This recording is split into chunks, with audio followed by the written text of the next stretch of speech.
Johnny, that music scared the shit out of me.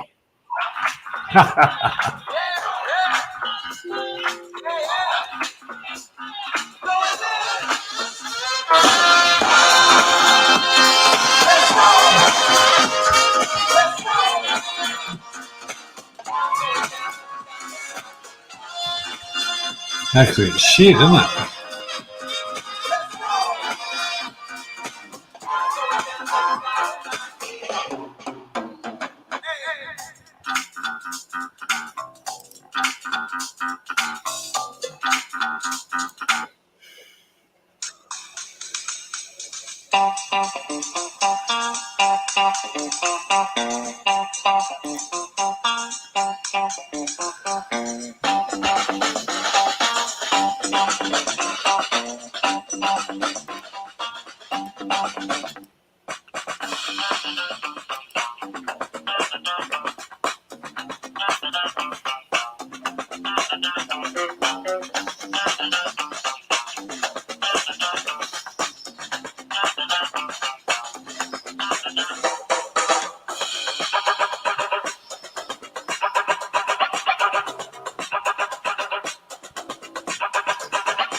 Well, that was quick and painless, huh, Johnny?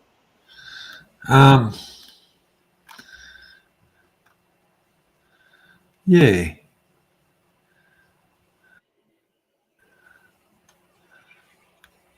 I actually thought they had a bit more than kind of that.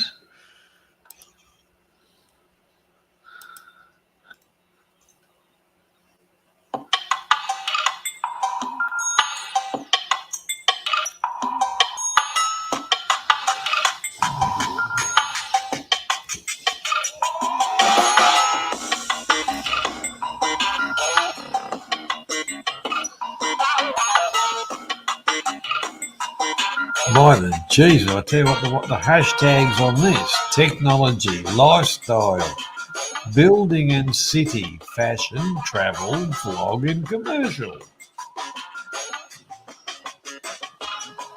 Yeah. On the song? Oh, it's a beat thing, but yeah, I think it's crap.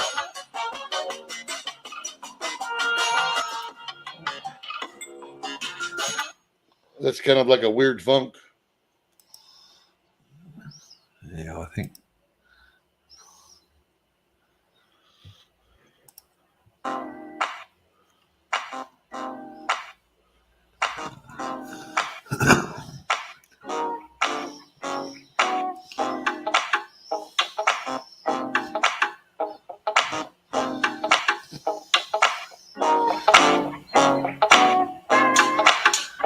This one's kind of Saturday Night Fever meets Piano Lounge.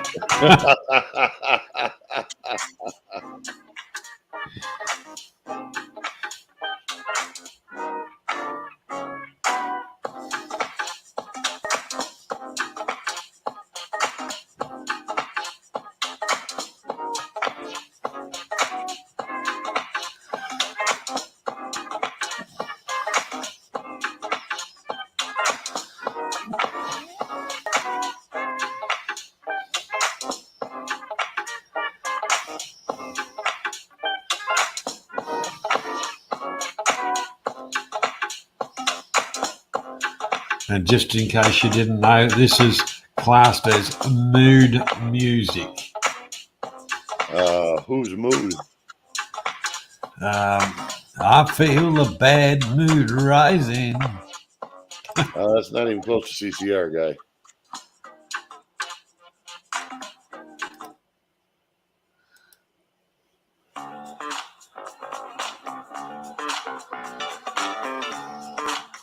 Now we got some James Brown going on. James Brown.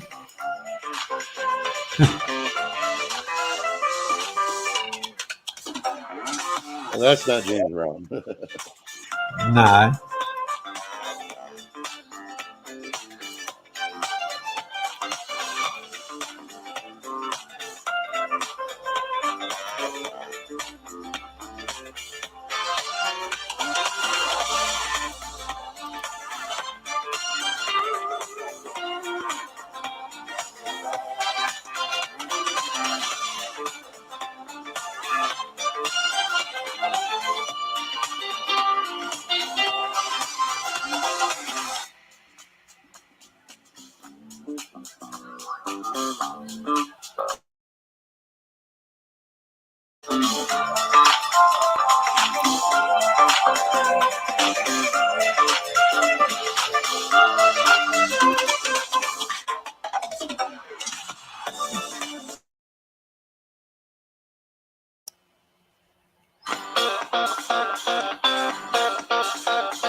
Hello, we've got Pond Life of the night. And he said, let there be light. And there was. Aussie. G'day, Aussie.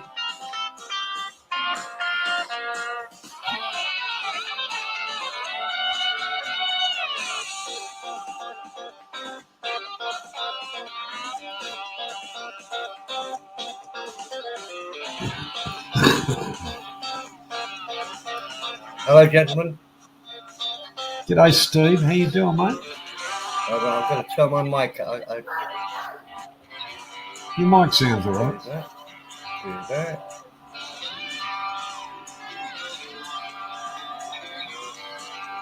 Go and get yourself a beer and make yourself comfortable, Steve. Now, I've got a bit of a problem here. I don't know if you can hear me, but there's... I can hear you fine. I can hear you. I don't know why. I can hear you. I know why it is. I haven't changed the microphone on so. Bear with me a minute. Yeah, We can hear you, Steve. Microphone's going there. That's okay.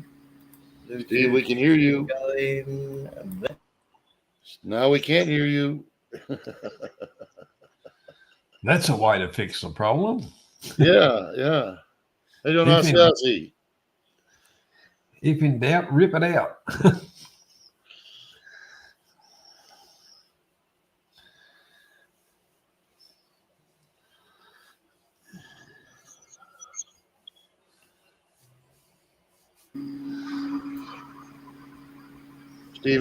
Steve. Okay.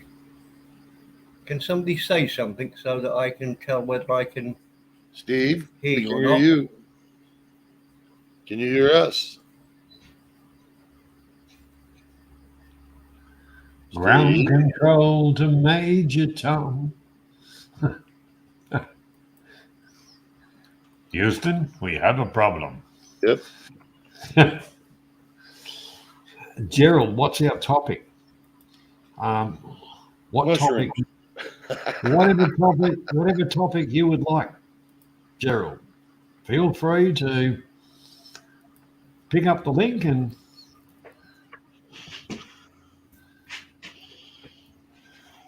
we can see where it takes us. Morning, BZ. Hey, bees.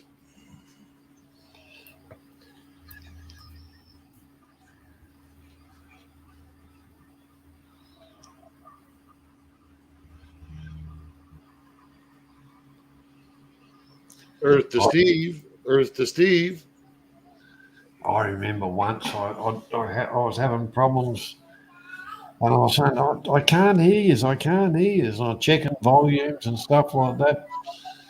Then I realised I had my earplugs plugged in. No wonder I couldn't hear anybody. I didn't have the speakers. I was going through the earplugs.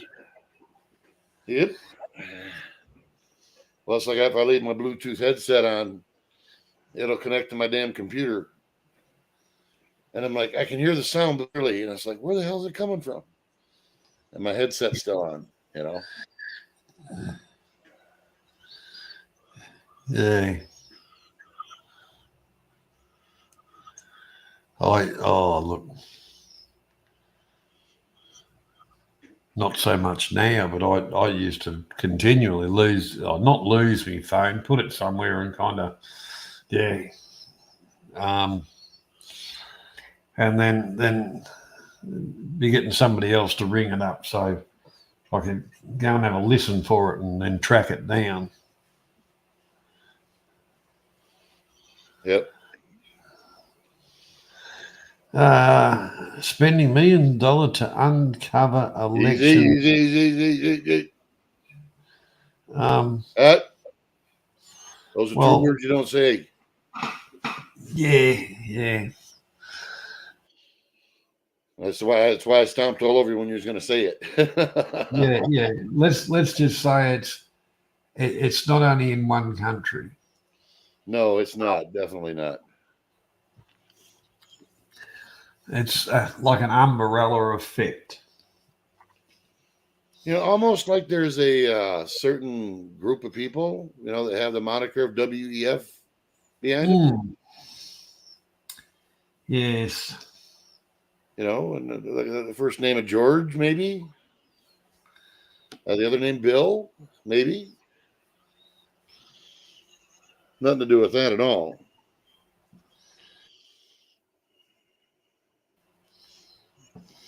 You know, it's like the discussion I was having with Sterling earlier. It's the same shit. You can't even have an open dialogue about the very shit that's going on in your country. It's like, what the hell? That's called censorship, suppression of freedom.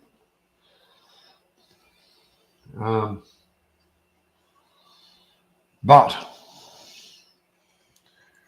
if I wanted to get a soapbox and stand on the corner and with a megaphone and read quotes from a Bible, that's fine. Yep.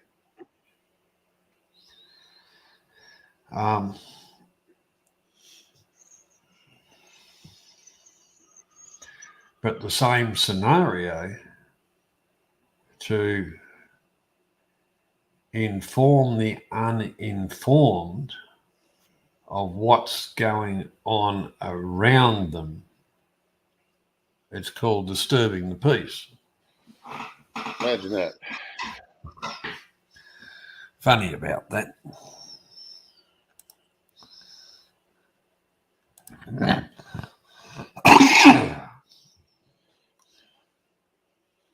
Yep.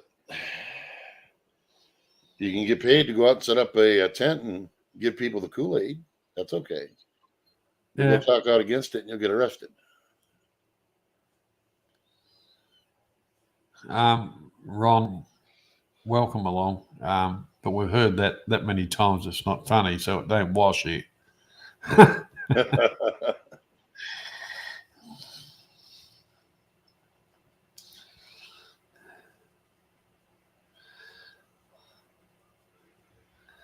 That's like Easy Company saying he's not going to be a knucklehead.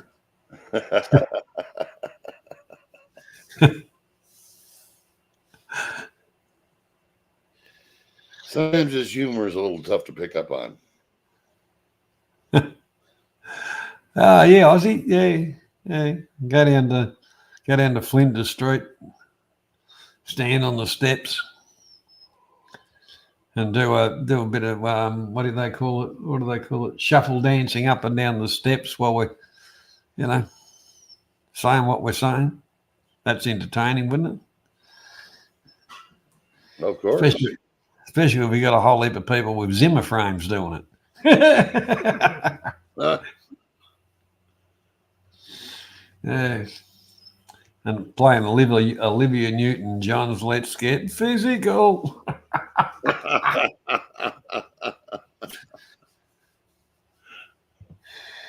6:30 a.m. You're awake early. Yeah, I've been awake all night.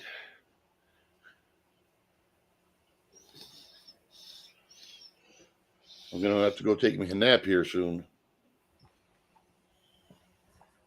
Actually, you're not the only one. I didn't have a very good night's sleep last night. Don't know why. I spent more time awake than I did asleep, but anyway, that happens. That it does. That it does. For sure. I'm kind of surprised Stephen Clark didn't follow us over here. Oh, well, maybe they had things to do, like it is breakfast time over there, and That's true. That's true. people are starting their day. So, what is it? Friday over there, isn't it? Saturday morning. Saturday morning. Well, there you go.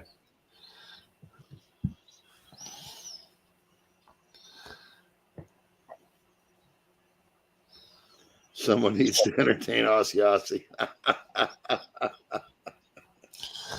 Yeah, well, that's yeah. There's nothing wrong with it. Had a nap and now you're ready to go. Oh yeah, but you work, Beatty. You work night shift.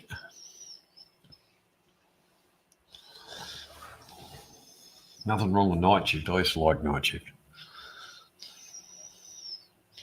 Back in the good old days when night shift was worth more money than days. yeah. I think my wife. I think my wife has an extra quarter an hour for working night shift. It's going to be warmer tomorrow, they're saying, Aussie. Then back to thunderstorms and rain and crap on Monday. Geez, you guys ever going to get out of that crap? Well, you definitely can't say you got a water shortage this year. Oh, they'll probably have one, and they'll find a way of taxing us for it. Well, I got to think your guys' ground over there would be saturated by now. How much rain you got? Oh, it is virtually. I mean, you might actually have grass growing. Oh, we've got grass, but haven't. Oh, one small lawn, we cut that, and it actually probably needs a bit of water on it. Another one.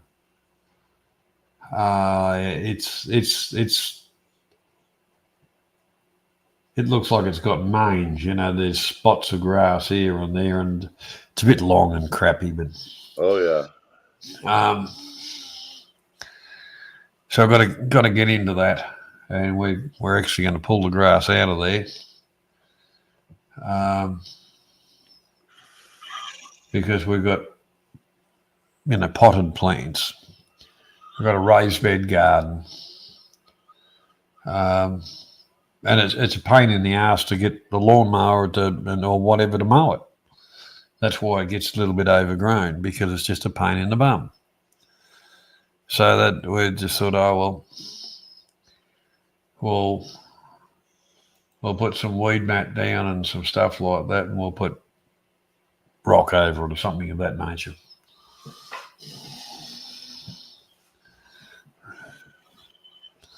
Well, Aussie, I had a snake. I had a pet snake last week.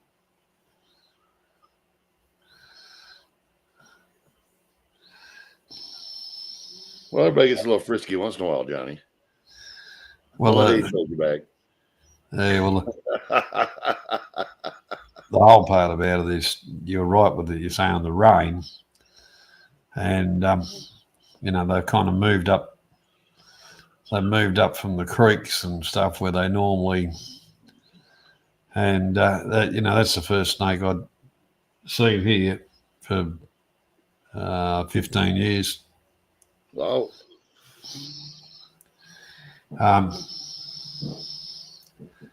But it didn't get a very good welcome,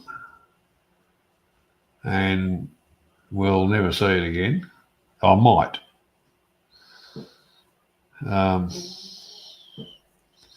But yeah, every snake we've got here virtually is poisonous, so you don't bugger eyes around with them. And every second spider.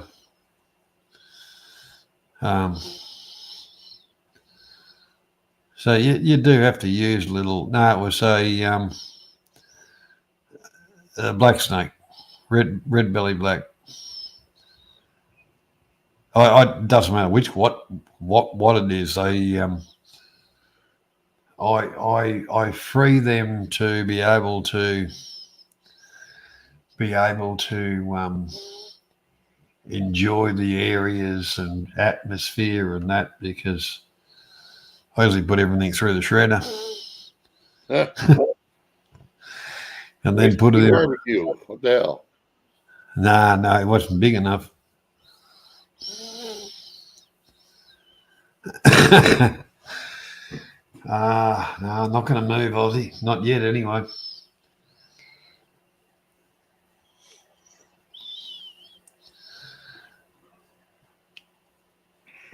Right, I told my neighbour, and I said, there's only kind of a couple of places that can kind of get into mine, and one of it was through his place, and he spent so far he spent the last couple of days mowing his lawns and God knows what.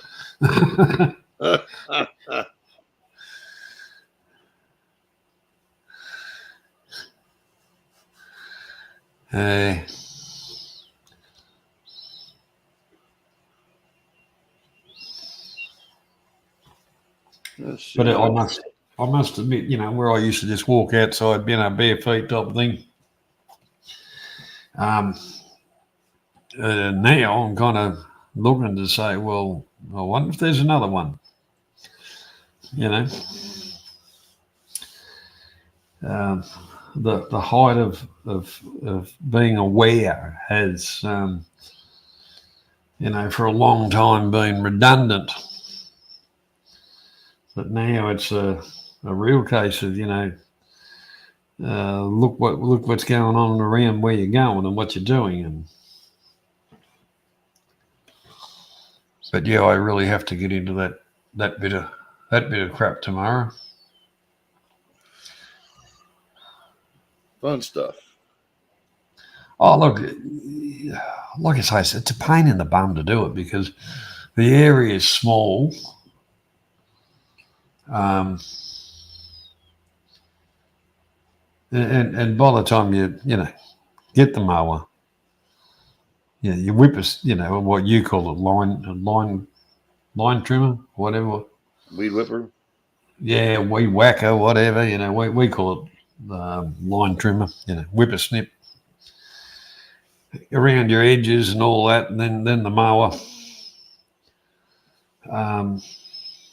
It's got a grass tip, everything up, and you put it into a bin, and once a fortnight you put it out in the street, and they take it away.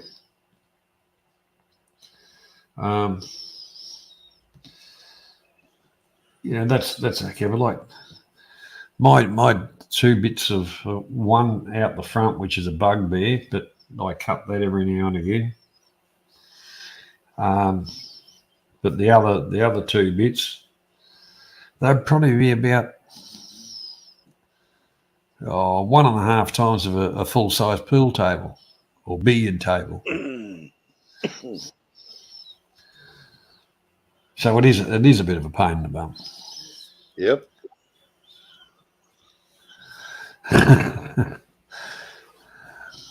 That's when you put concrete down, a gazebo over it, a picnic table. There you go. Right. Actually, if it had been out on the farm when I used to have the farm, well, that snake I kind of would have moved along, because the red belly blacks will actually eat the others.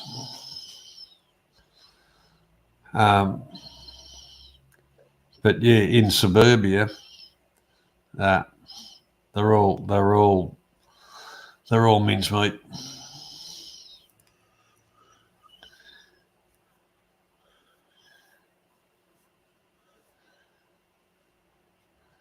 Ozzy, did you ever watch that movie Snakes on a Plane? So you're never safe.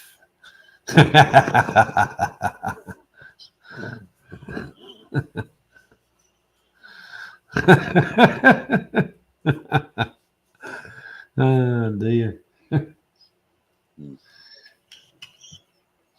What does Steve do? Steve must have blown himself up. Don't know. I was kind of interested to see this nighttime fountain thing. See if it was going to work. He must be doing some minor adjustments.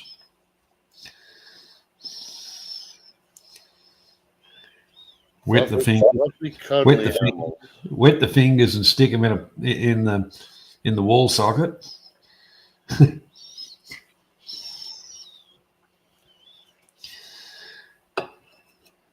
Well, don't they call that treatment nowadays? For some, yeah. He's having his dinner. Ah.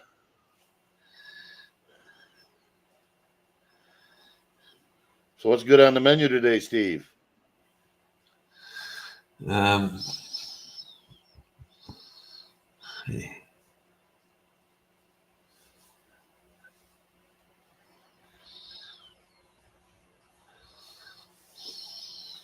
We have BZ's talking about a black racer. We also have what's called a hog-nosed snake. And they don't get real big. They only get about 3 feet at most. But they are some aggressive little bastards. I mean, they're not poisonous or anything. Worst they can do is bite you. But if you catch them and put them in an aquarium, they will smash their face bloody trying to bite you.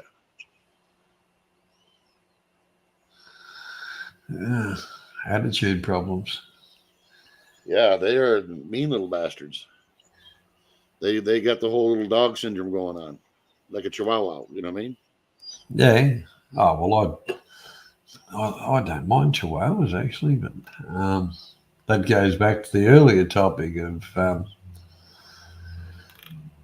it's how they get brought up. But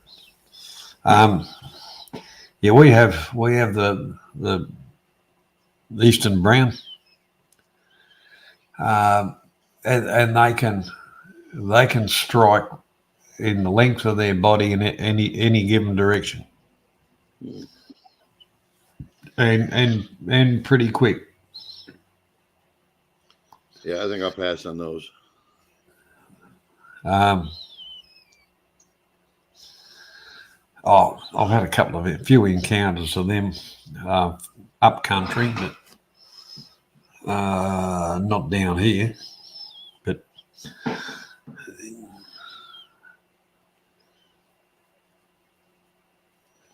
it's the ones that are aggressive that, if you cross paths and they don't just kind of head off and say see you later.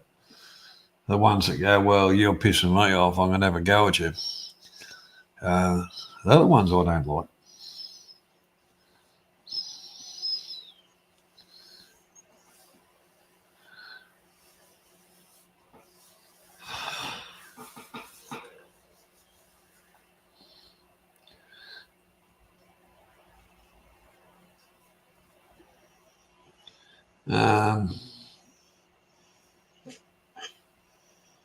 Yeah, Ozzy would have seen it. There was a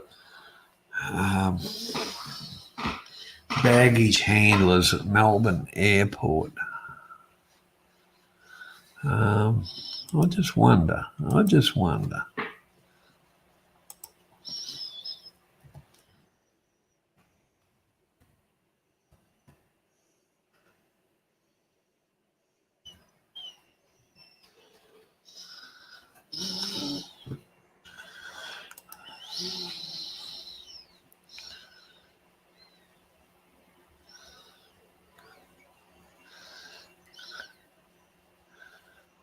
Here we go. What's that?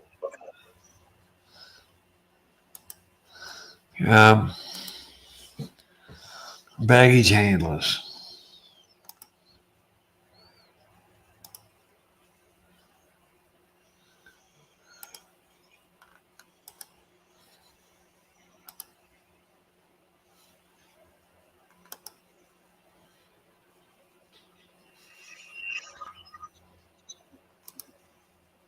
Handlers were filmed recklessly tossing and slamming luggage onto a carousel at a major airport. It's infuriated travellers after a year of airline chaos, and it's taken the shine off the national carrier's newest long-haul flight. Hoisted head high before being hurled onto the belt. This certainly isn't the spirit Qantas passengers would want their luggage to be handled with. 3 workers caught red-handed, recklessly slamming suitcases inside Melbourne Airport. Travellers' belongings thrown, thumped and kicked. Makes me want to cry. Yeah, it shouldn't be done like that. How do you feel if that was your bag? I'd be very unhappy. Yeah, it's really bad. Flung with such force, they tumbled right over the carousel, disappearing out of sight. Their duty as baggage handlers evidently out of mind. But this evening, top of the agenda for baggage contractor Swissport, which swiftly stood the trio down, pending an investigation. Qantas no longer employs its own baggage handlers, instead outsourcing the work. Absolutely appalled. For us, we were quite shocked when we saw that footage. I think anyone that's seen the footage will find it as disgusting as I have. I think it's really disrespectful, not only for the passengers whose luggage that is, but I think disrespectful for the colleagues of these workers. Today, the airline tried not to let this hint of turbulence overshadow the launch of the longest ever route out of Melbourne, with a flight direct to Dallas taking off for the first time. Almost 16-hour journey to Dallas and 17 and a half hours on the way back. While it was all fun and games inside the terminal, some aboard the aircraft are a little more wary of taking a gamble with their possessions. Get nervous? Yep. Rebecca Powell for 10 News First.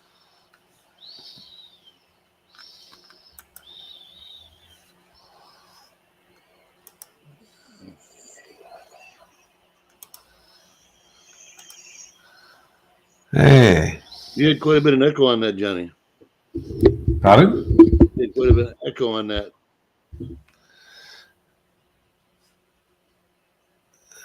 What do you mean? Sorry. Echo. You had an echo repeating. Oh, yeah, my mic was picking it up. Yep. I forgot to turn the mic off. Because it was getting a repeat. But yeah, well, anyhow, the crux of the matter is there's this outsourcing and all this kind of stuff. You pay peanuts, you get monkeys, you get idiots. And you can see that with their total attitude. Obviously, they didn't want the job. Well, if they don't want the job, why turn up?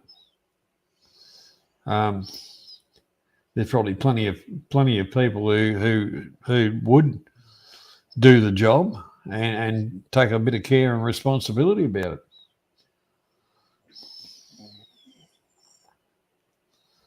But it's typical of the airline, especially that airline,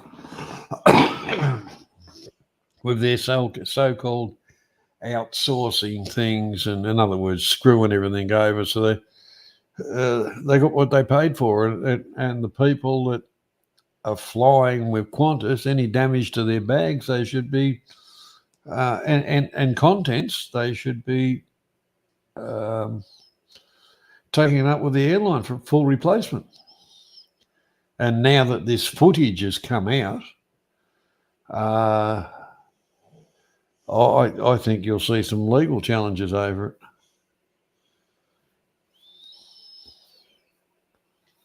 I think there's going to be a lot of legal challenges over a lot of things.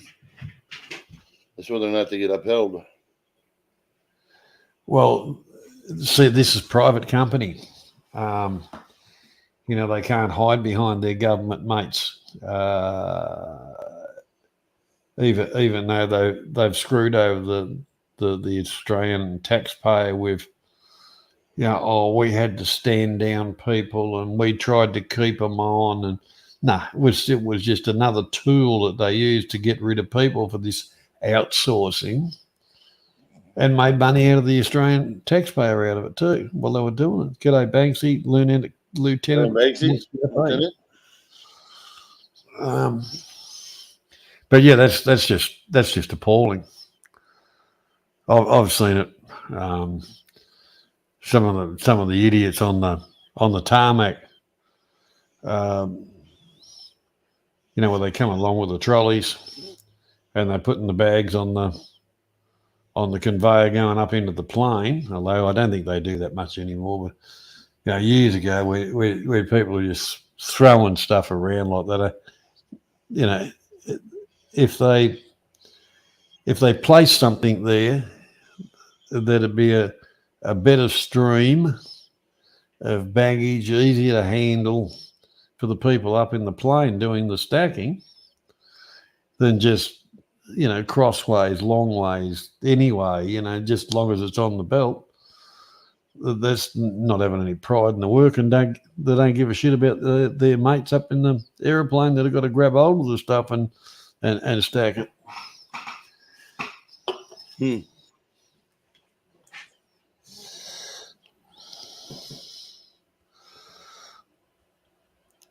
Oh, look, I tell you what, I've seen some interesting stuff at Manila Airport.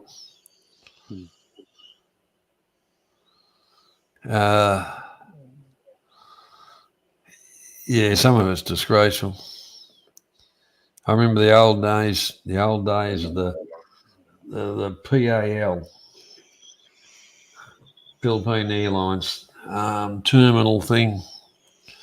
You'd think the national carrier would have a little bit better stuff, but no, it was a shithole.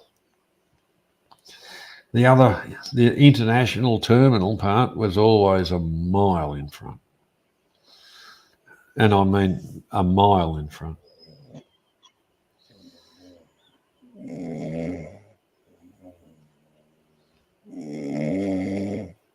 I think Robert's having a power nap. Yeah,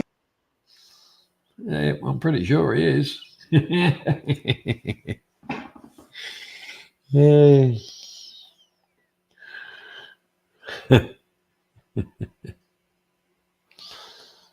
Yeah, well, actually, he had a bit of a late night or whatever yesterday, so it all catches up on it, doesn't it? Hey Banksy, what do you reckon that Robert's been watching a few of Ron's streams?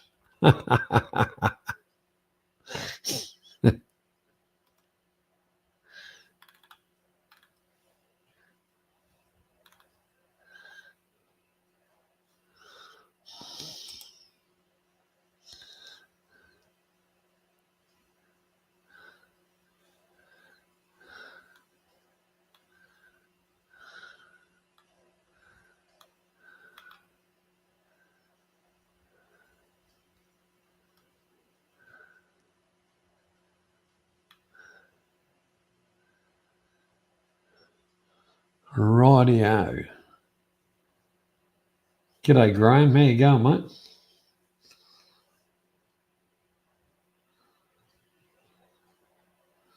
Well, you mean the fairy leprechaun, Graham? I'll play you the song. I'll go to little boy's room, and then we'll see what trouble we can get into when I get back. Simple as that.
Yeah.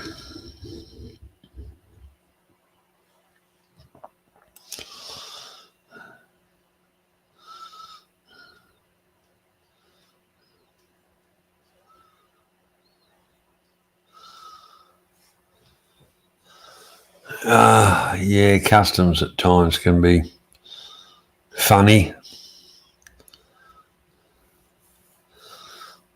I only ever had one problem 20 years ago. They were doing a show in Australia called Border Security, and they were filming.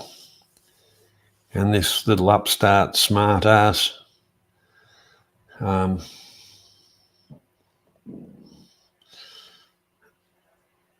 was declaring stuff anyway, but they opened up the bags, so there you go. And this prick's getting stuff out and just throwing it around everywhere. And I said to him, I said, I hope you're going to put that back in there. He says, not my problem. So I grabbed him by the scruff of the friggin' neck. A couple of big guards come across. And I said, no, stop right where you are. The whole part about this, there's a bit of respect there. And he needs to be taught a bit. I said, I don't have to put up with it, and I won't. So it was a bit of a standoff for a bit. And I just said to this prick, you can put the stuff back in the bag, you can go to buggery, go to hell. You're a disgrace to the human race and to Australia. I'm not a criminal. And a lady come along and she said, I'll let him go, please, sir. I will put everything back in your bag. And I said, actually, I appreciate your offer. I said, but the only way he's going to learn is he's going to do it. And then his boss come down, the whole drama. And I just let him go then. And his boss said, well, you need to put that back in the bag and you need to look at your attitude. And the next time I saw him on that show, he was inspecting containers in a container yard. Yeah, some of them are bullshit, but normally, Graham, as you'd know, I'd travel in the winter. So I'm coming back here and I'm leaving here and it's cold, so I'm coming back to cold. So you're slightly overdressed when you're leaving a warmer country, but when you get home, and like my coat would be on top of in my bag, and more sturdier footwear and things like that. And yes, I'm declaring this, that. Oh, no, don't worry about that. Oh, don't worry about that.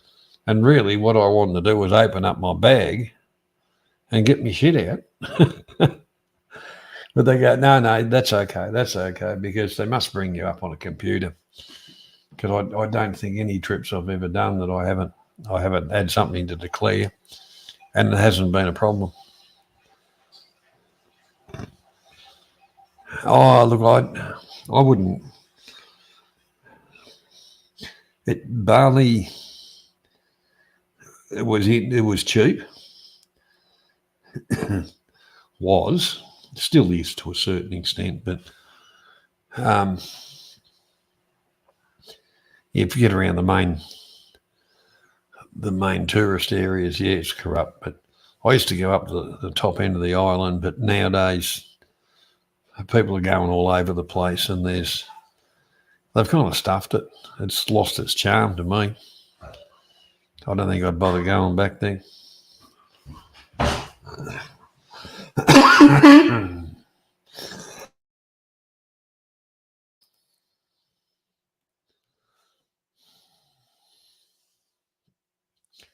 But there's a whole world out there.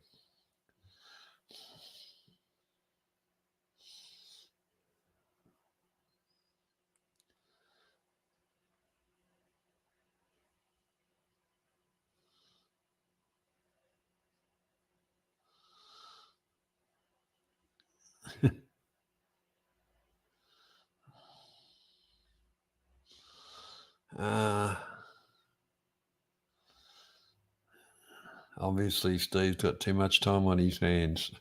He likes those trials. Oh, dear.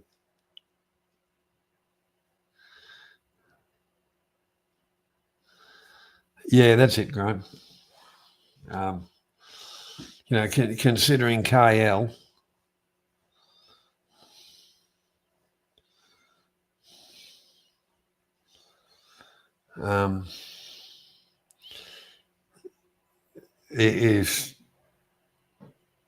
if you like cities and that, but it is probably a better option than Bali.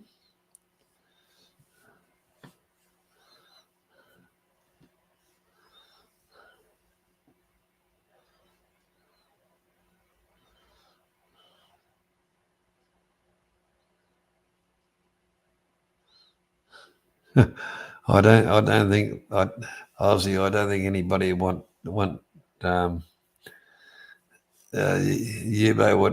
anybody's playing with his legs anymore.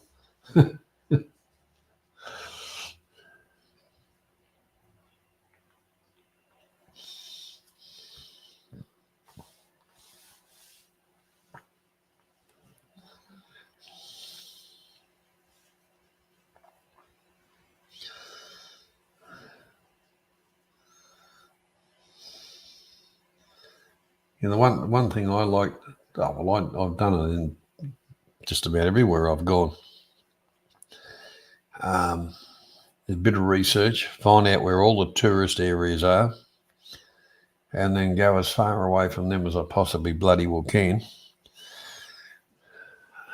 One is you kind of get to experience like the real people.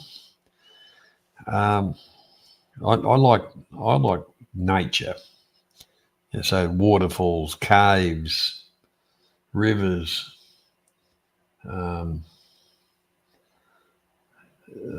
structures, those kind of things,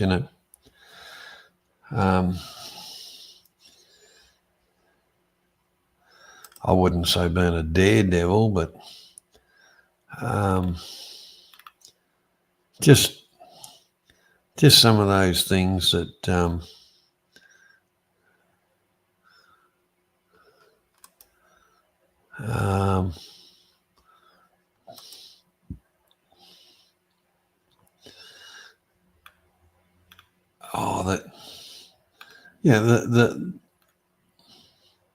the wonders of nature.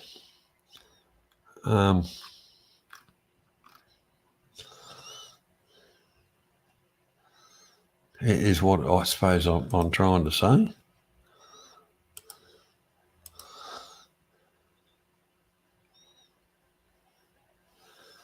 I'll just look for a.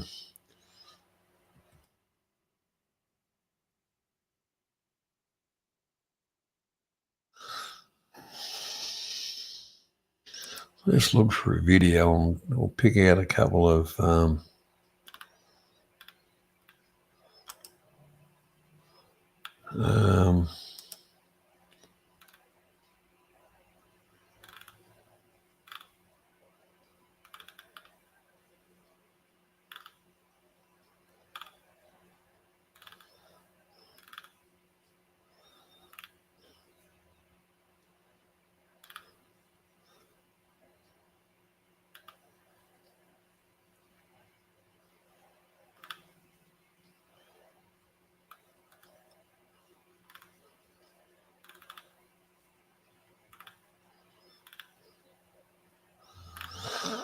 I'm still looking.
G'day, Zeke. How you doing?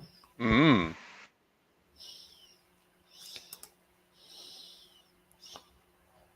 What's going on here?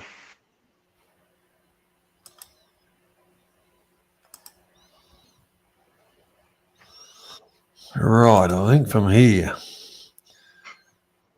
here on, this is northeastern Thailand. Just wonders of nature. Mm. Do that. Then what happens? What?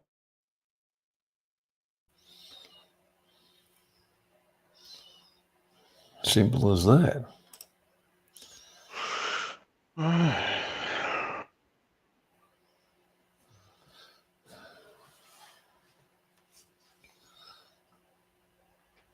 See, they're saying that these protests will be the end of Xi Jinping. Yeah, that back there, that rock, there's what they call three. This is what they call three whale rock. And if you follow the cursor, I was actually the middle one. I was actually sitting out on the end out here, feet dangling over.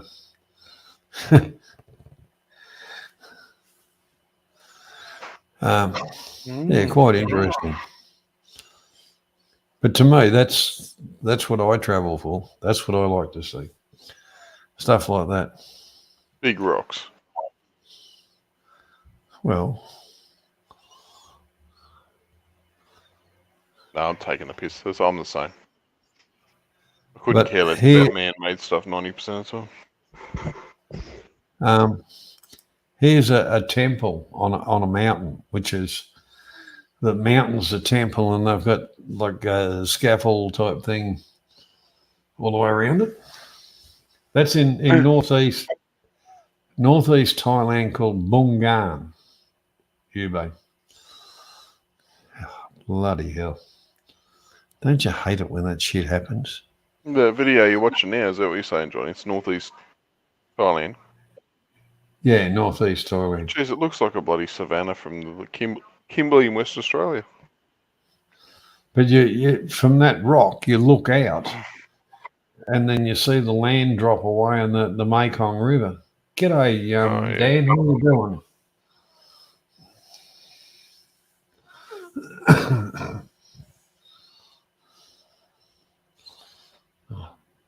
I'll stop sharing that for a moment. Yeah, bloody cut it out. See if I can give it a bit of hurry up. Oh.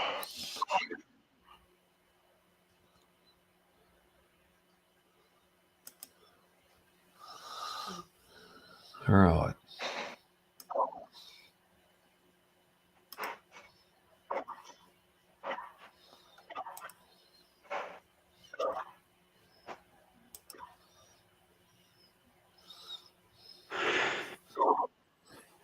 This is all up on a mountain. And the monks have done all the walkways around so that you can climb up to it and the whole lot of it. No. And there's a few people die up there each year, but that's because they're knuckleheads. That's just those guys, though. As you can see, it's a long way down. And it's a fair old climb up there. Well, you know, nobody ever died from falling. You know that, right? No, it's a sudden stop at the end. That's right.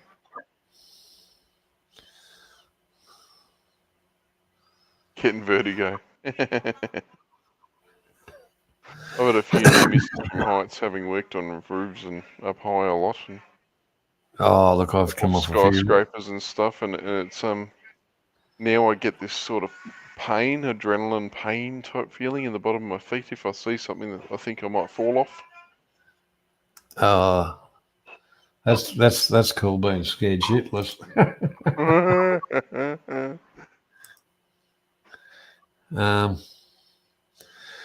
Yeah, that was actually good.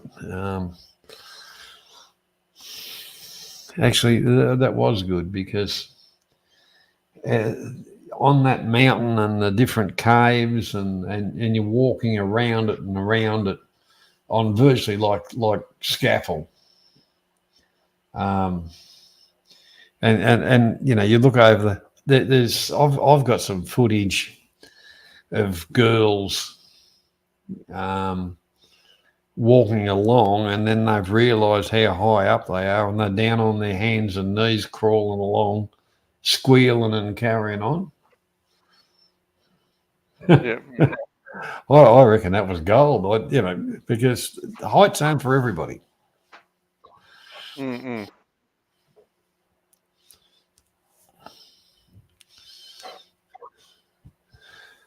But g'day, Crow. How you doing, mate?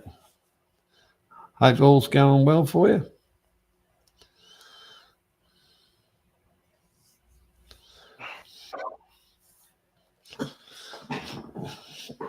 But I've done quite a few things like that, both Thailand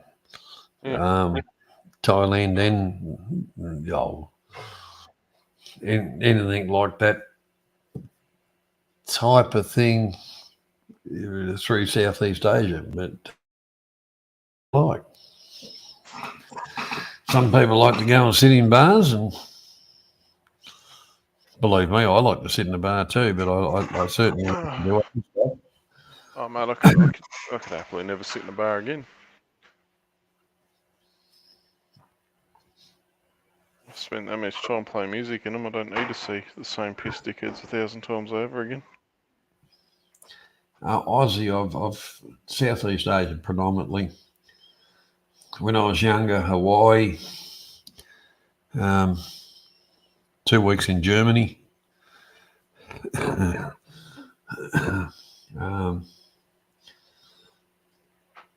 all over Australia really. There's a few spots I haven't been, but Australia's so expensive to travel. It's just not funny. You can travel in Southeast Asia for very small amount of money.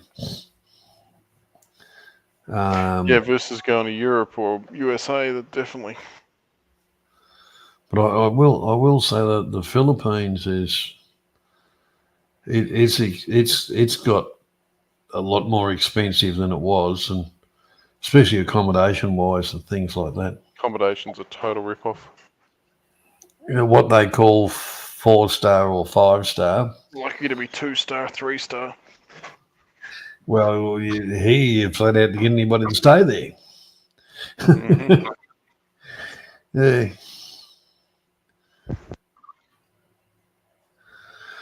Oh, there's a lot to do it. Yeah, mate. But it's what you want to do. But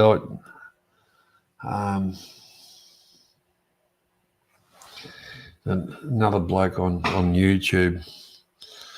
I'm not saying we had a competition, but it was a kind of pushing ourselves a little bit, one could say. You did that, well, I'll do it, and did a bit of crap like that. It's good, been good fun. But he'll do stuff that I couldn't be bothered doing.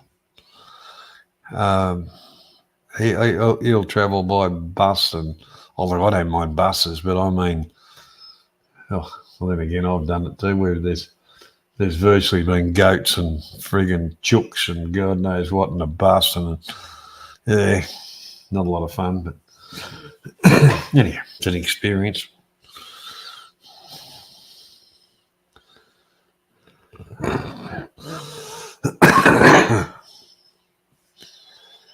Well, one thing, Gerald, if your travels have been work related, it's less expensive.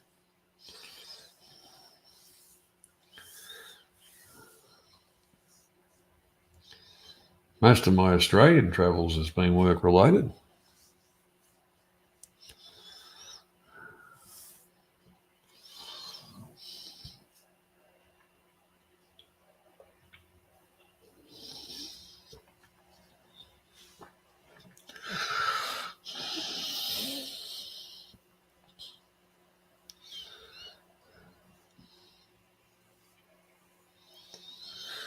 But I have, no,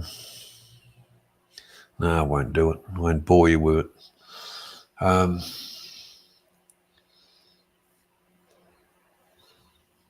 Yeah, some Or is it interesting. what? Oh, that one where the on Mount Poo Top, or Poo Top, the walkway thing. Oh, right. The girl screaming and crawling along the bloody walkway. That was funny. It was funny. Oh, there's a few of those with the bloody glass ones, you mean? Yeah, but Yeah.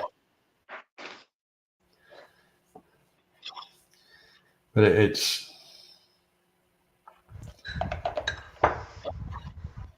the one thing I haven't done bungee jumping. It doesn't do anything for me. No, I'm not really keen on that either.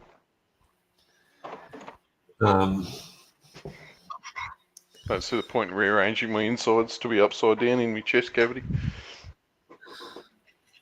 Yeah, well, I suppose that'd be a good way to get a birth out, wouldn't it? Yeah.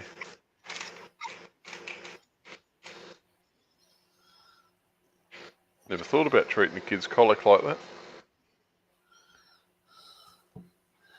that. Sorry, what? I was just reading Gerald's comment.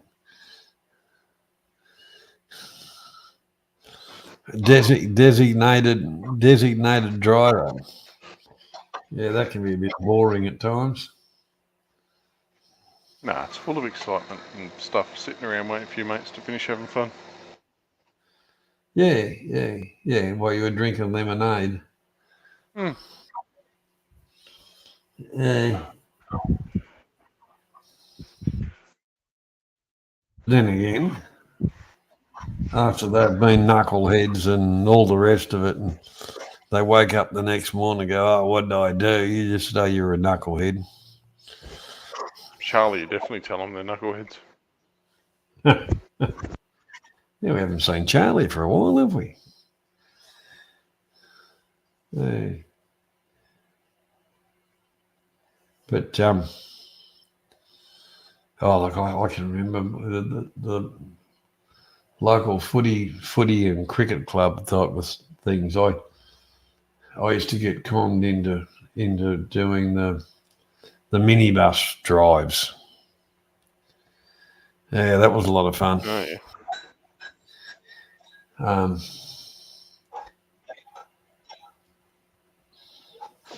Minibus. Yeah, like the players' trips away. Yeah. You know, take them down to Tullamarine.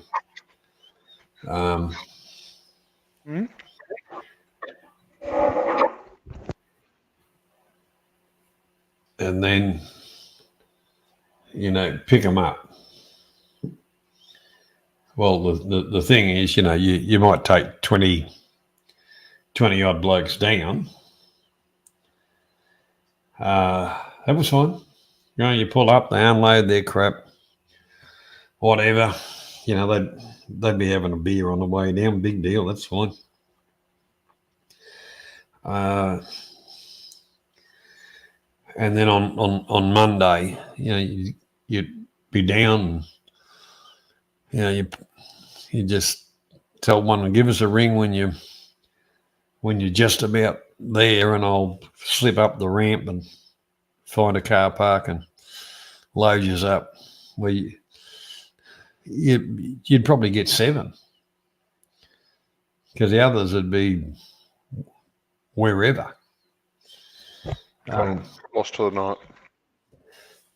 Yeah, lost for the night, or so you get a percentage, usually about a quarter or a third, that catch the pre-booked flight, and the others are just kind of get whatever flights they could kind of get to get back home again. So they'd have to get the bus and the train and all that kind of stuff to get home. But yeah, it was a bit of fun at times. Or you'd go down to, you'd take them down to a cricket match or whatever.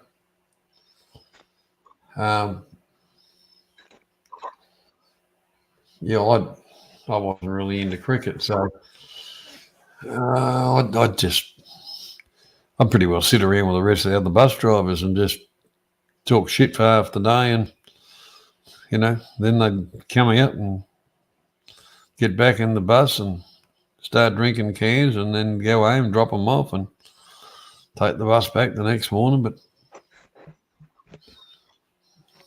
Yep.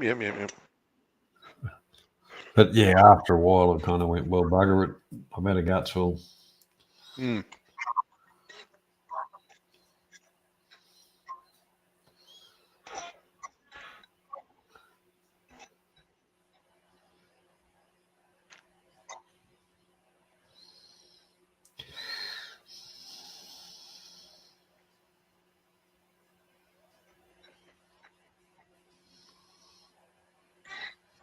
Yeah, well, that's an interesting point, Gerald. As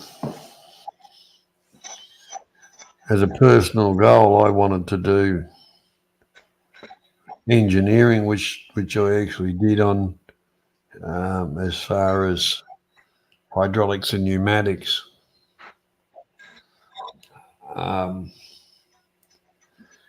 Did it get me anywhere? No. Did it teach me a few things? A little bit.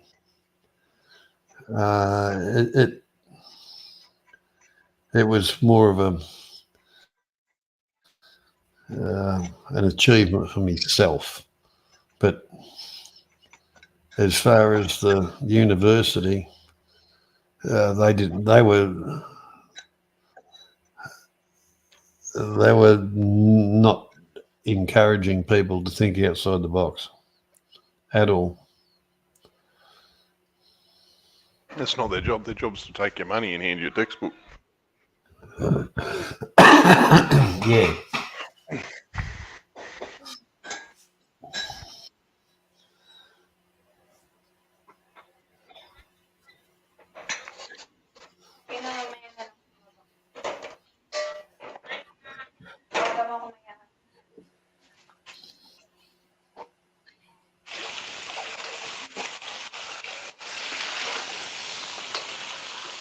What do you deep fry? Washing out the wok. Washing Seasoned the wok. wok. Yeah, just giving it a white. No, wok was one of it. Yeah, you don't give a seasoned wok a proper wash. You just give her a wipe out. Yeah, well, Put some oil in, chuck it back on the heat for 5 minutes, and then you put it away. Yeah, well, you can't have a dirty wok. Well, you can. Just be shit, that's all.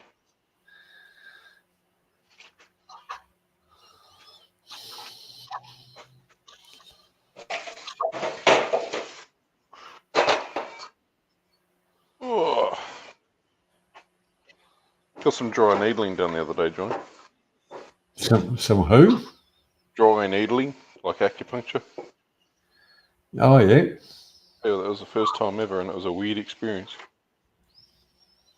Ah, Feeling this bloody needle stabbing into you, and you doesn't feel it going, but then you feel it interacting with the nerves in your back and that. no, I won't ask you that question. There's an obvious question to ask. And usually it's a result, but yeah, anyway. Yeah, it is. And have you ever tried the cupping? No, I'm not cupping.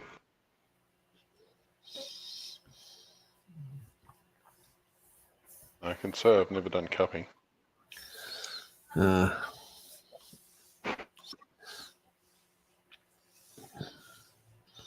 Seen it, and it leaves bruises all over blokes. Yeah, if it's overdone, and that happens a lot. Yeah, right. But if you get the right person that kind of really knows what they're doing with acupuncture, that can be very helpful. But at the end of the day, it's really masking what the real problem is.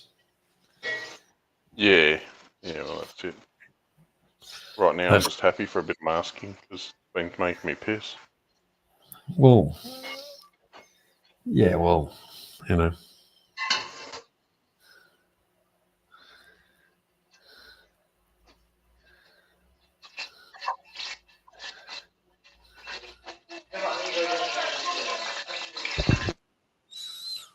Yeah, that's correct. Yeah, mate. Well, I remember, over pretty well, just rounded off, say 20 years ago.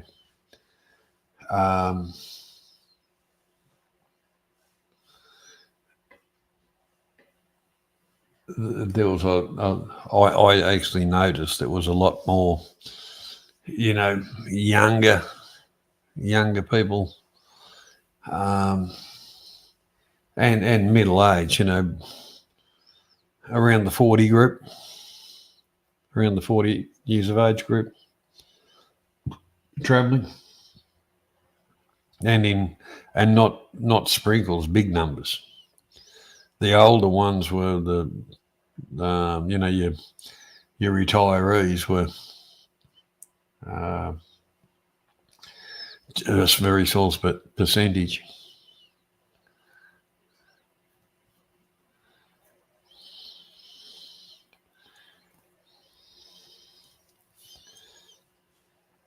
And most of them had this, and it was both, it was virtually the same amount, male and female.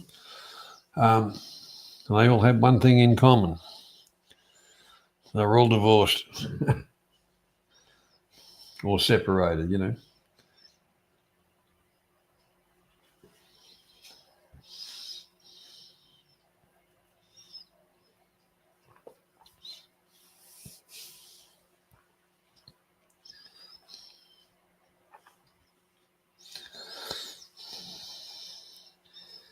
But I must say, I didn't see many.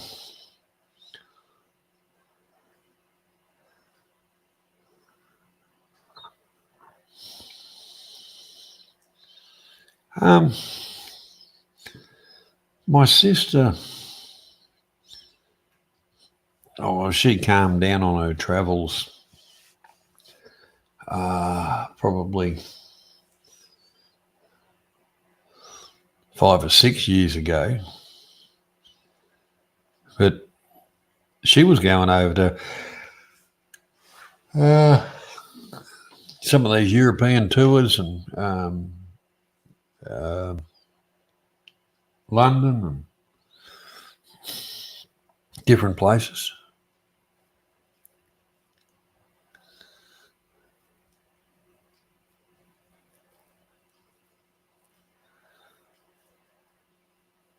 Oh, well, Europe's not that big, and your trains are you know, are not that bad. I actually like train travel myself.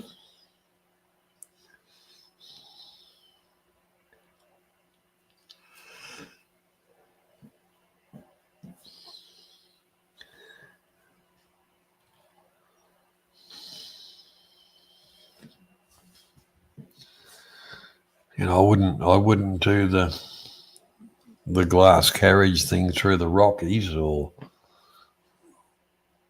because that's, you know, touristy. Um,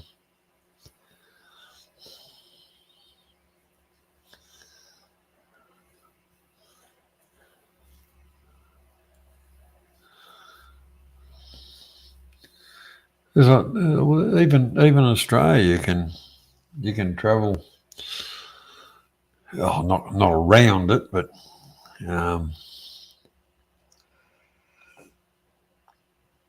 you can do a good amount of travel by train in Australia,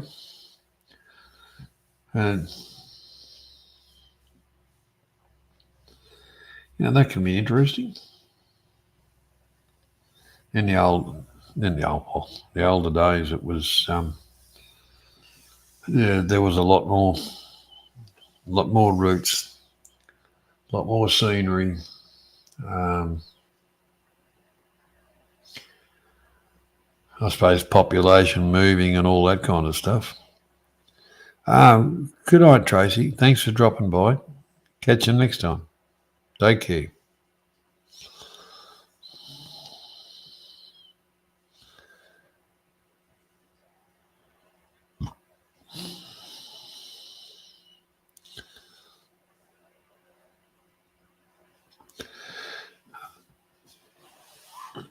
Yeah, well, Australia's a pretty big continent, yeah.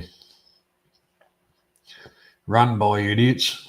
The states are the country's run by idiots. The states run by fools. Um, I'm surprised we've even surpassed the gravel road situation. But a lot of the places they haven't. Governments here are only in for 4 years. There's no planning as far as ongoing infrastructures or any of that.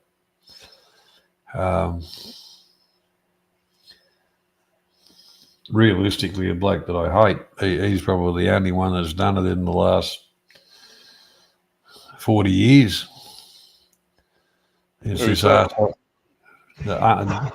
arsehole we've got here in Victoria. Oh, Scam Andrews. But the thing is, he's got pretty rich out of it, and the state's what, 200 billion in bloody debt. Wow, Victoria hasn't turned a profit in a very long time. Mostly thanks to the Labor government. Well, the Labor government's always put them in debt. The Liberal government's always bought them out of debt. Yeah. But anyhow, it's just one of those things. Yes. And I'm getting to the stage of why even lose any sleep over it, because I can't change it, because I'm surrounded by fucking idiots. No, you're not, are you? Oh, Not yeah. in good old Victoria. And if I'm not, they'll just import a few more. Mm-mm. You say you're not surrounded by idiots anymore. Let's get a few boatloads in to sort you out. Yeah, we need more populists. Oh, very, very good. Yes, not a problem, sir. I would like to come to your lucky country. There's someone earlier whinging about the cost of housing and that, and I'm like, well, what do you expect? And they're like, well, what do you mean? I'm like, well, population doesn't not grow, and the no, world's population in 1985 was something like 3.4 billion or something. Now it's nearly 8. and you're dealing with a government that you're dealing mostly. It's not even the government. You're dealing mostly with idiots who all want to live, 5 minutes from the CBD of each city. And of course, the price is going to go through the roof. Well, the thing is, It doesn't even take poor investment strategy to create that inflation. It'll just do it on its bloody own. well, it was actually interesting in the election, because it's funny that the boundary got changed, so I actually got to vote in an electorate that I never had before. But anyhow, that was always, they called it a safe seat for. But their safe seat didn't last long because it got arsehole. Because people up here could actually see the bullshit. Who took it? National Party. Oh, yeah. Yeah, Gerald, you're right.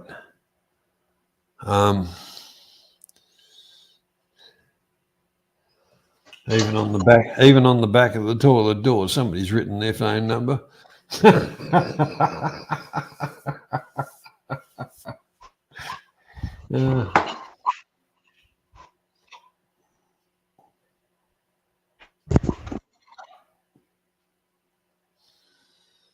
Yeah. What was that? What was the old saying? Beam me up, Scotty. There's no intelligence here. Stop the world. I don't want to get off.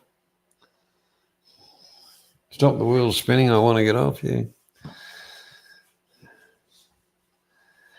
I think, the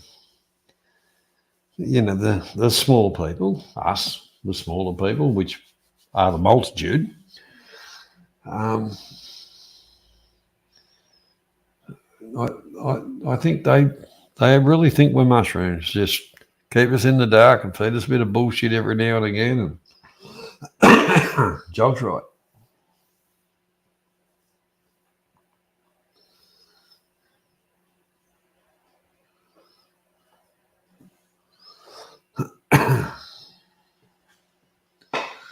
I think every country's got their quota. If not, they import a few more.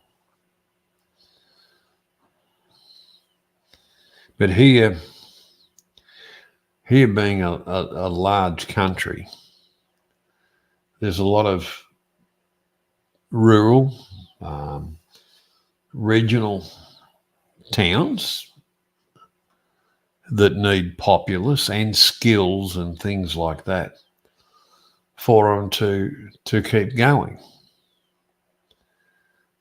Now,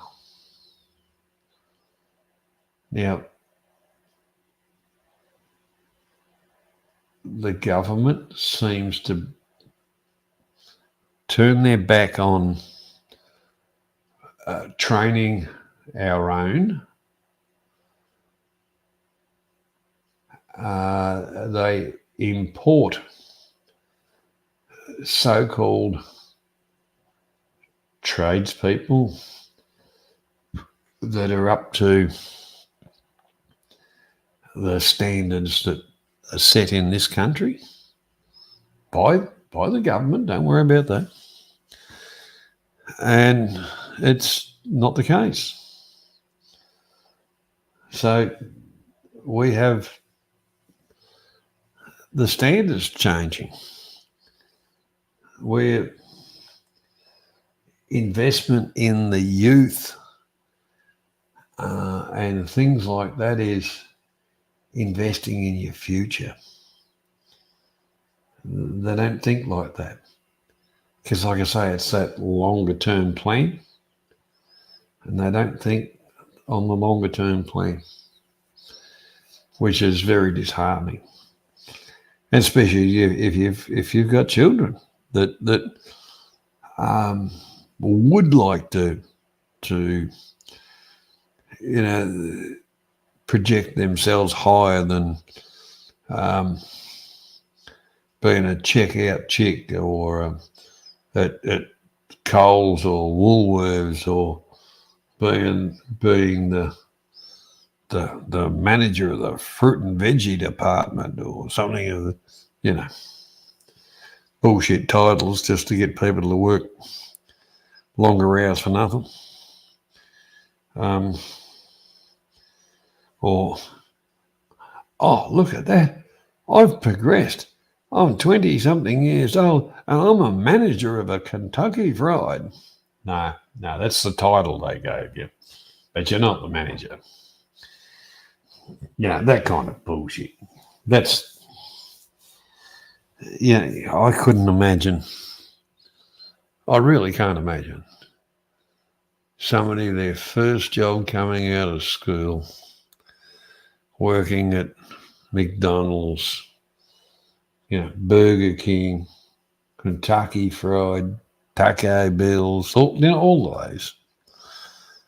I couldn't imagine somebody until they get to, 65-year-old retirement age being in that same job.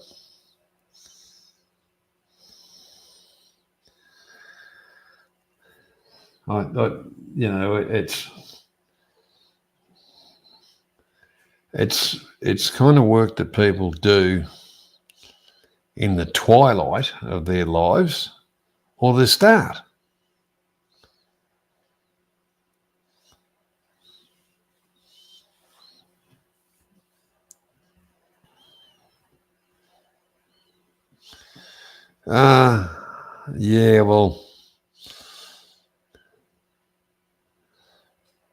Some of the world is interesting. I've got mates working on pipelines, and Nathan here, he was working on one. But the thing is, the pass rate. There's not a lot of them that can run around a 30-inch pipe or something like that and do the welds and have a mix rate and get a full pass. There's always sections that they've grinding out. And a friend of mine, he's 67 years old. Flew out last week to go and work on a pipeline in between Kalgoorlie and Perth. And his actual job's going to be the sections in the pipe that failed, grind it all out the shitty welds, weld that up, because the main crew's, 50 k's down the road, type of thing, or better. He's got a good work ethic, the whole deal of it. But he was offered some very good money to go and do it.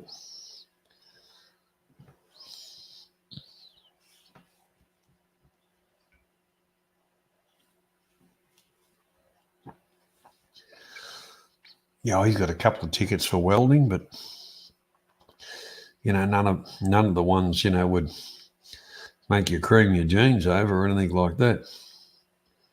But but the one thing was the blokes on the big money that are supposed to be so bloody brilliant.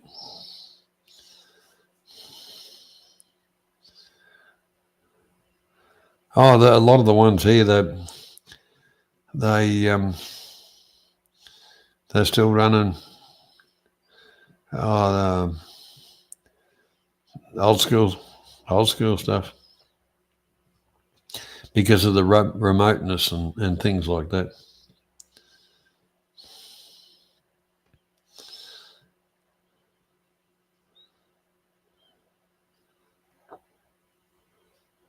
But by the time you put your chains around the pipe, you set it up, turn the welder on, and it just goes around the whole pipe. And then, set it up for the second weld, the third weld, and the cap.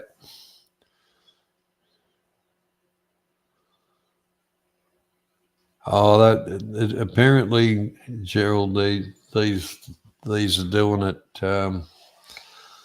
manually, and they've got to do so many joins a day to keep their spot, I suppose. But as far as I know, they're not using automatic welders. It's all stick, TIG and stick.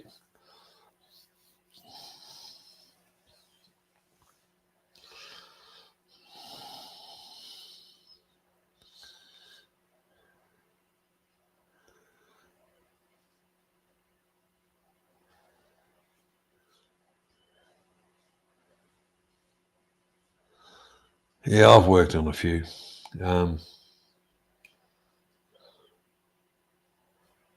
Believe me, I can weld, but look, that wouldn't be a career I'd want, in honesty.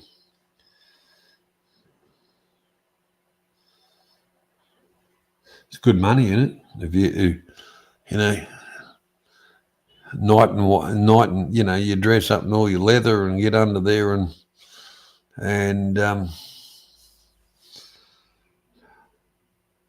welding in 50 degree.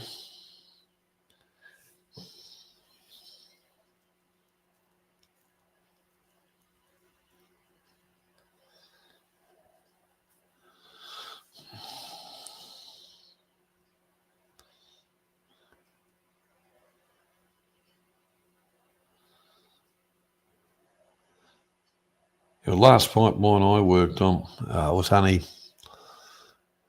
it wasn't a big pipe, and every weld on that was done manual. But different contractors, different different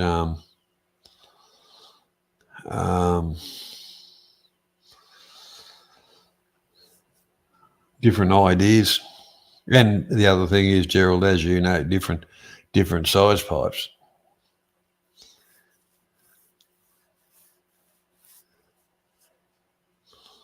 Yeah, 16 root. Yeah.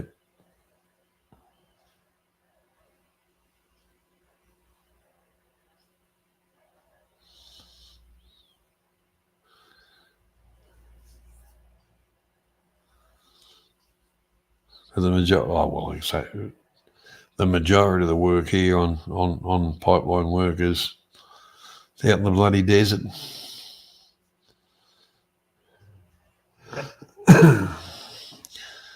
So it's stinking freaking hot.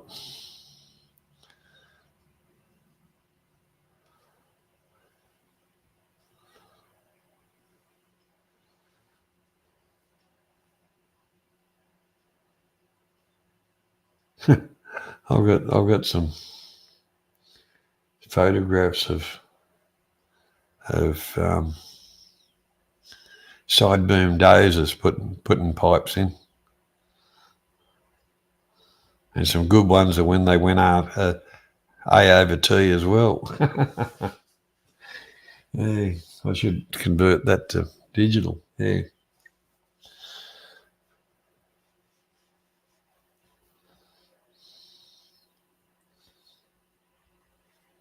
No, that was something I never got into.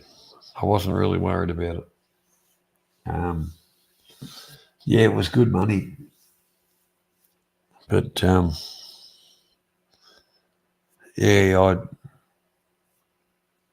at the time I just couldn't be bothered with it. And we had plenty of power station work here.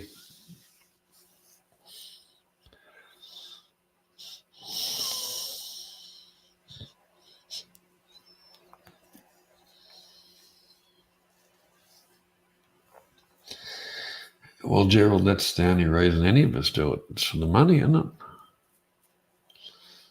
We don't do it for the love of the job. Well, you might start off with the love of the job, but it don't take long and it shits you, and you're only there for the money. That's why people don't have any real tie with a company like it used to be, because they're only there for the money.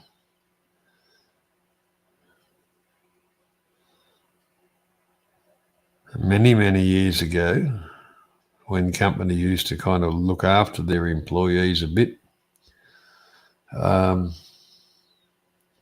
people stuck with companies. But as the quotas changed, things changed,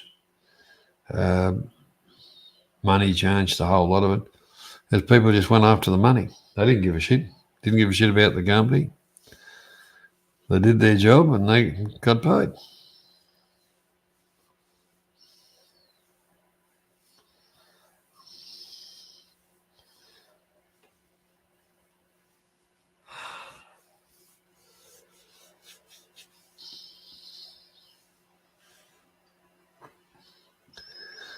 Now, I'm just going to go and go to the little boy's room and grab myself another drink. So I won't put any crappy music on. Just talk amongst yourselves for a moment. I'll be back.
Hello.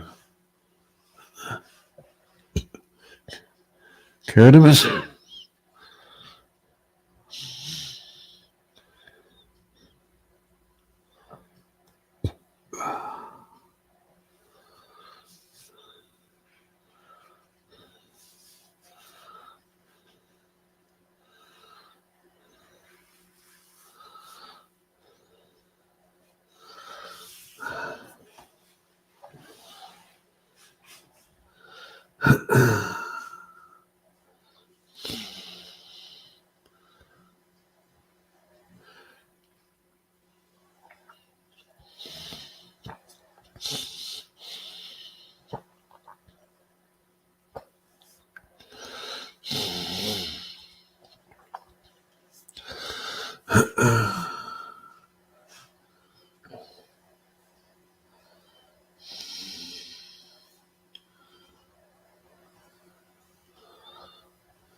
Now, here's a question for you, Gerald.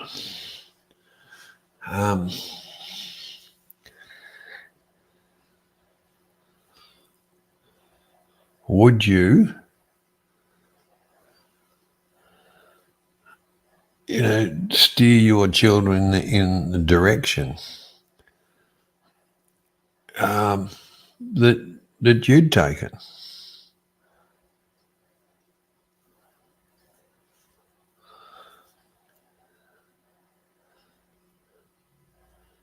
As far as production welding, basically.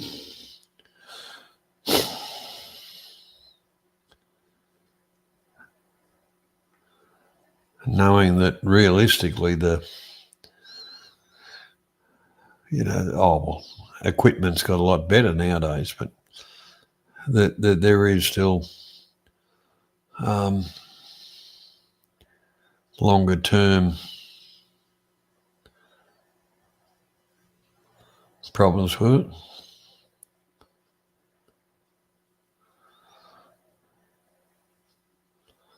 Yeah, metal. Oh, look, I like metalwork. I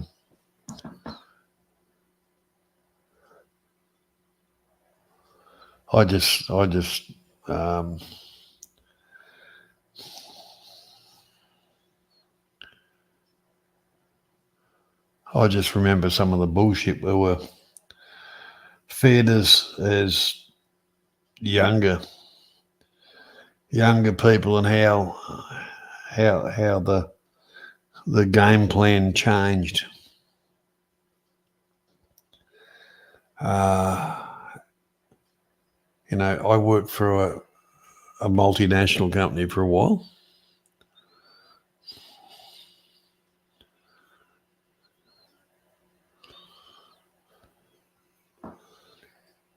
And there was 6 of us in our work group. I think there's only 3 of us left.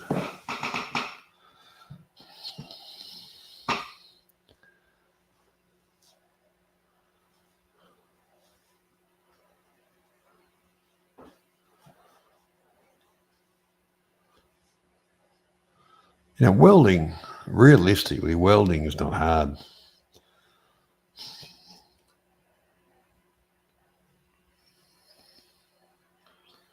For some of the stuff I had to do, I'd pass welding tests and things like that. It was never a problem.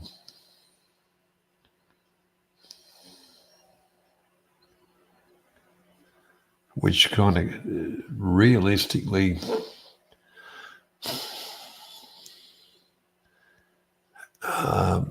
you can get people that strive that it just still doesn't get to them. And yet somebody else will just come along and pick it up, learn a little bit of what you tell them, and they're probably your better welders.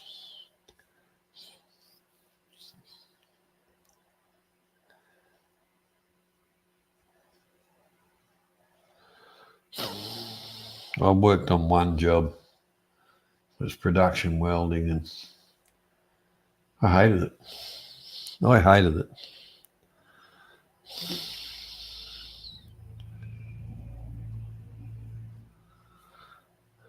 Yes, Gerald, you're right. But I suppose the real feeling of accomplishment is completely different than pushing a mouse around.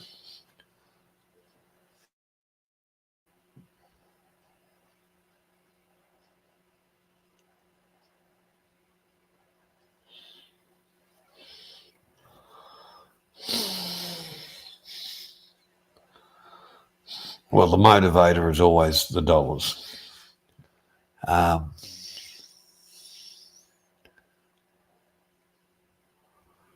while jobs are in demand and the wages are there, that'll always be a motivator.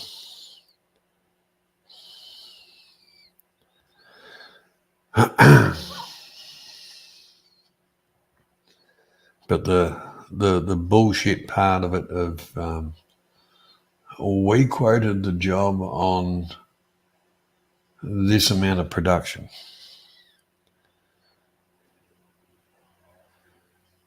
In a perfect world, it may be achievable, but 9 times out of 10 it's not.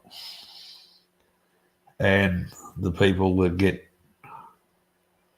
the blame from the bean counters are the people who do the job.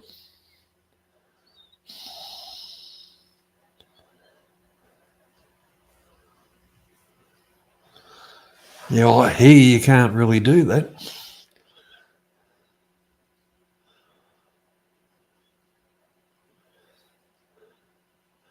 They'd just firstly take your children off you and lock you up in jail and throw away the key.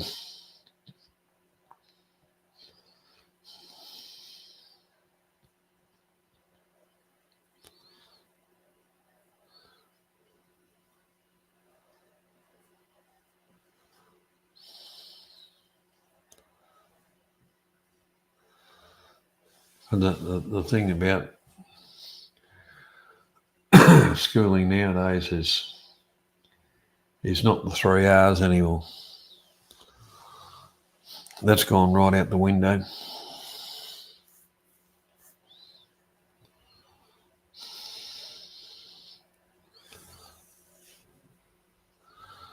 Anyhow, gentlemen, it's got to that time of the day, or morning here, where it's bedtime. So I'm going to wholeheartedly thank you very much for coming by and supporting us. And I hope to see you again soon.